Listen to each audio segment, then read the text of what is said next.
I will be interviewing you for the Kaiser Substance Abuse and Behavioral Disorder Counselor position.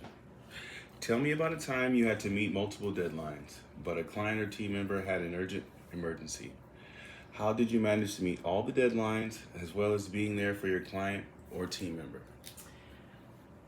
I will tell you about a time from my past job experience where I was considered the backup lead for a warehouse position. Um, the lead had to leave with a family emergency, and there was still multiple deadlines that had to be met, such as finishing inventory, making sure all the orders were inputted and received, as well as completing all the paperwork. How I was able to manage that was by first prioritizing each assignment to most urgent to non-urgent, and also I was able to delegate some of the work out that was where I was able to manage all my time effectively. How I was able to manage the stress level amongst my team as well as myself was just reassuring them that this was a process, and that emergencies happen, and that we just got to do our best to adjust to the situation, and to be able to support one another when situations get tough. You are in a group setting, having an open share meeting. One client is sharing how easy it is getting through withdrawals, while another client is experiencing a hard withdrawal and therefore reacts negatively to the other client's share and becomes emotionally unstable. How would you go about de escalating the situation?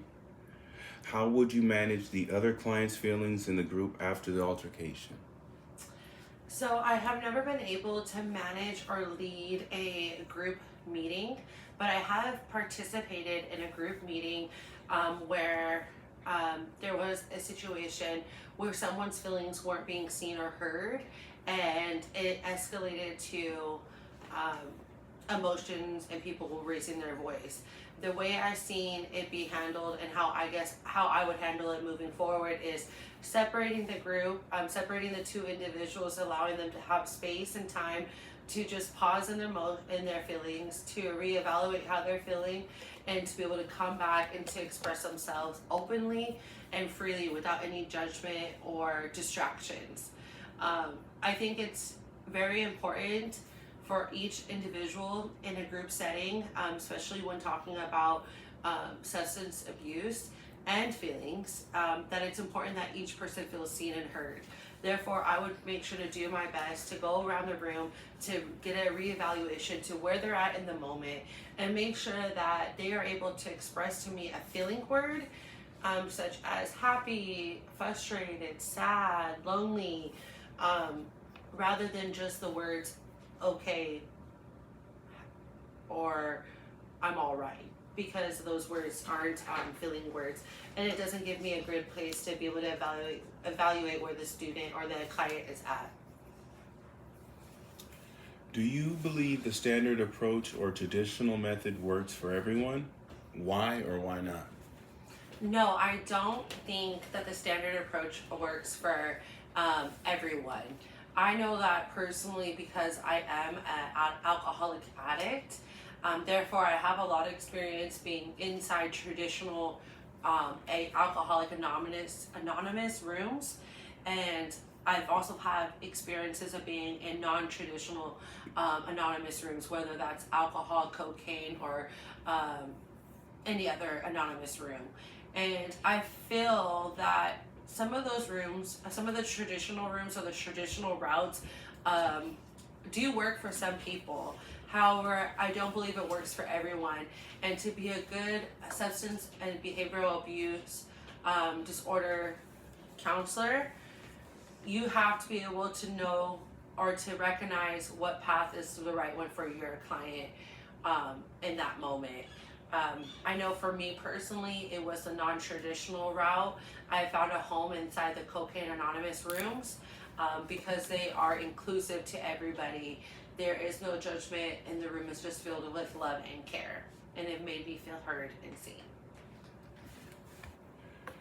Can you describe an experience working with an individual struggling with substance abuse? How did that experience play a role in choosing this career path? Yes. So,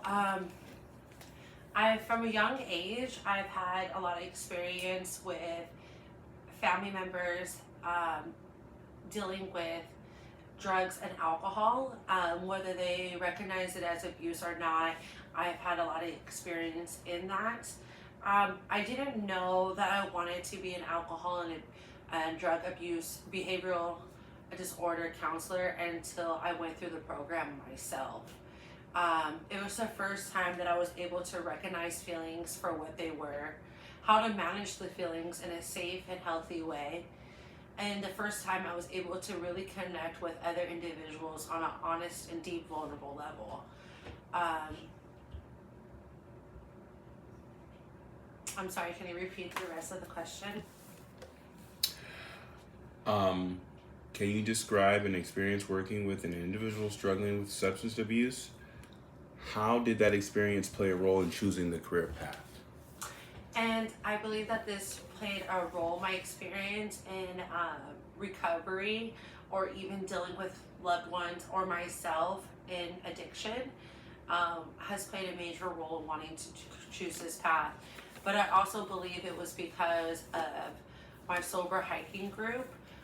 Being around such fellowship reminded me that I'm not alone in this, and that if we just help guide each other, that we can eventually all end up in a very successful path. Okay. What steps do you take to maintain or cope with the emotional toll of being a substance abuse and behavior counselor? The steps that I take to manage my own mental health while being of service to others is by staying in the program myself.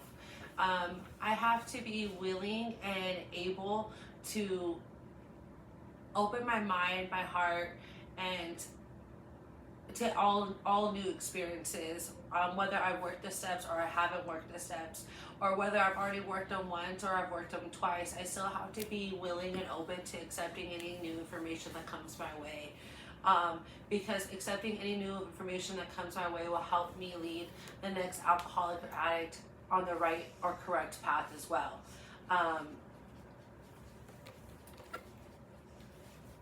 And I need a reminder. Can you please repeat the question again? Yes, of course. What steps do you take to maintain? Oh, I'm sorry, yeah, I got it. Okay.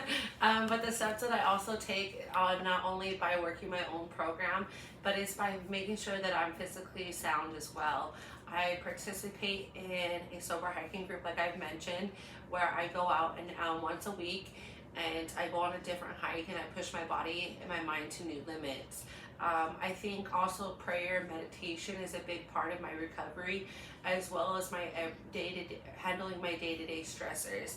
And I would incorporate that with any stressors or emotional toll that my body or mind may take while being a substance and behavioral counselor.